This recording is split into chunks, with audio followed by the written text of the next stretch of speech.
Happy Homebrew Wednesday, guys. Dan here. I wasn't going to do this video, but I thought I would go ahead and do it because I talked about it on the forums a little bit here and there. I went ahead and did my experiment of making an IPA with a 15-minute boil. An all-grain batch. You ask maybe why I would do that? Well, the idea came from after I did my Berliner no boil, which a lot of people are doing, and it turned out really good for me. A lot of people are making Berliner Weisses where they'll bring the Berliner Weiss up to a boil and cut the boil right then and there. And the only reason why they bring it up to a boil is to kill any bacteria or wild yeast. I started thinking, are there other viable styles of beer that you could do this method with? The only one I could think of is IPA. And so that's what I did. I picked Golden Promise as my malt. It was a single malt. I had a lot of hops in there. There was over 2 pounds of hops. Went a little overboard. I used a lot of my last year's hops that I wanted to get rid of. About 7 varieties of hops in there. I did first wort hopping with 2 ounces of Magnum. I'm not going to go through all the rest of the hops, but there was a ton of them. So here's the beer. Hopefully the color comes out okay. It's really yellow. It's not clear at all. I did use a Irish or a Royal Flock tablet on it, but it's definitely not clearing out. It's been kegged for about 3 weeks now.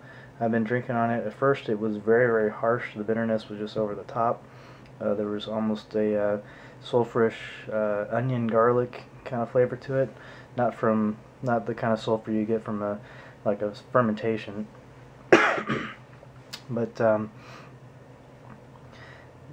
more like an onion garlic kind of flavor from over hopping, or maybe some not so good hops.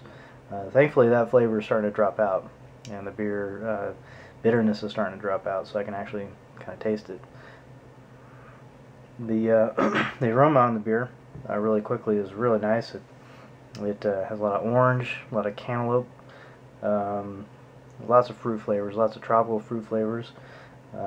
Goes different ways. You can pick up a lot of different aromas in there. I used a lot of different hops. Now, the taste. The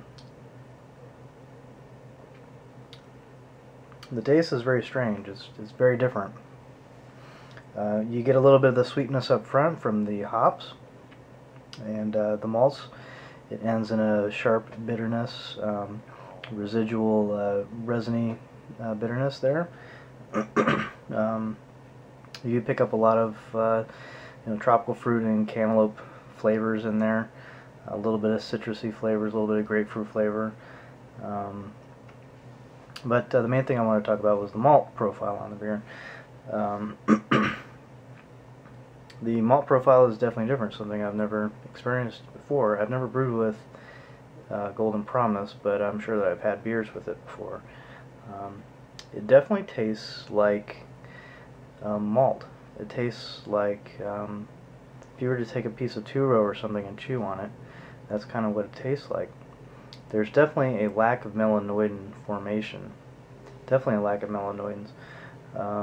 That's the best way I could describe it. Is there DMS? I definitely don't taste any DMS, no corn flavors in it. Even a small amount of DMS is pretty noticeable, and I don't get it. Of course the hops may be masking it, but I don't think so. I did boil for 15 minutes with the lid off, so that could have limited the DMS. I did have to deal with having a lower gravity and a higher volume. So that was kind of interesting, but in the end I don't think it was really worth it, because the malt profile on the beer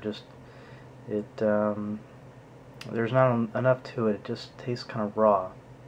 So will I do this again? Probably not. I could put caramel malt in it, but that would kind of defeat the purpose, I would think. So yeah, there it is, a 15-minute boil IPA. Definitely enough bitterness in the beer. It was over the top bitter, even with just 2 ounces of Magnum in the first wort hopping, and the rest of the 2 pounds of hops throughout the boil. So yeah, that's about it. Anyway, cheers guys.